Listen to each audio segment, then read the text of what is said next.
We're here today with assistant coach of the football team here at Bethel University, and Greg Peterson here. Recently selected as the AFCA Assistant Coach of the Year for the Division III level.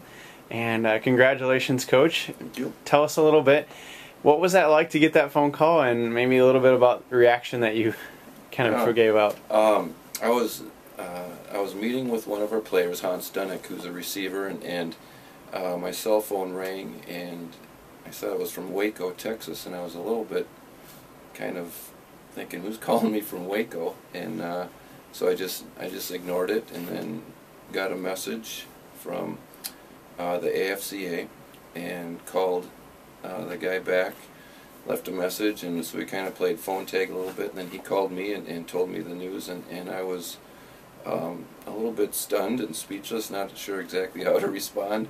It's kind of one of those instances where you hear it and you just kind of feel kind of stupid because you don't say anything. But it was a pretty cool phone call. Very cool. So tell us not why were you selected, but what's your role on this football team here as an assistant coach? Okay. My official title is offensive coordinator, and that involves a lot of just doing offensive things, game planning. But I think one thing that we do well as a staff here is that we really work together well. So it's not something that I do or somebody else does, or Coach Johnson or Scotty Kirchhoff or Paul Swan, any of those offensive guys. We're just in it together and work together. I do a lot of planning as the kind of for offense in terms of putting practices together, kind of oversee a lot of that stuff. Great. So tell me a little bit what it means to you to receive the award, and what it means to Bethel University and their football program to be selected for this achievement. For me, it's overwhelming, and I feel honored, and I think it's cool for Bethel. It's a cool thing for just for the football program. I'm really thankful being able to work at a place like this. A distinctly Christ-centered institution that doesn't shy away from that. I'm thankful to be able to work for Coach Johnson, who really allows us and encourages us to get out, spend time with your family.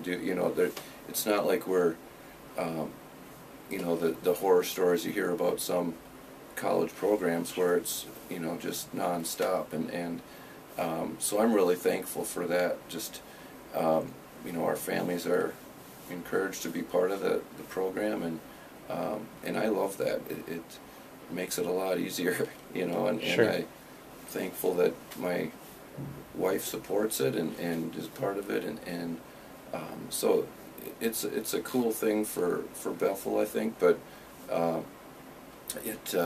think the getting the award is really overwhelming for me, but it's also, I think it gives some good stuff to Bethel. Definitely.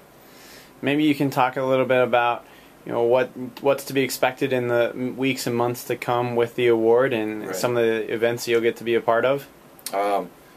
In probably the first week or so of January, at the AFCA National Convention in San Antonio, they have a kickoff luncheon where the award winners get recognized, or however they do that. So I think that's really the main kind of event thing that's going to happen, and so my wife and I get to go down there and hopefully be in some warmer weather as opposed to the Minnesota winter. And is this something you've been able to do before in your coaching?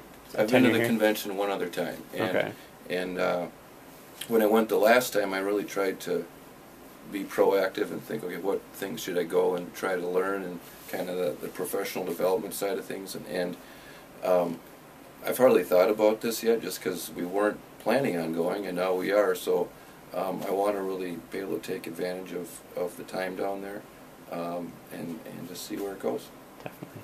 Well, congratulations, Coach. We look forward to celebrating not only today, but in the remaining weeks as you prepare for the honor and receiving the award. Thank you.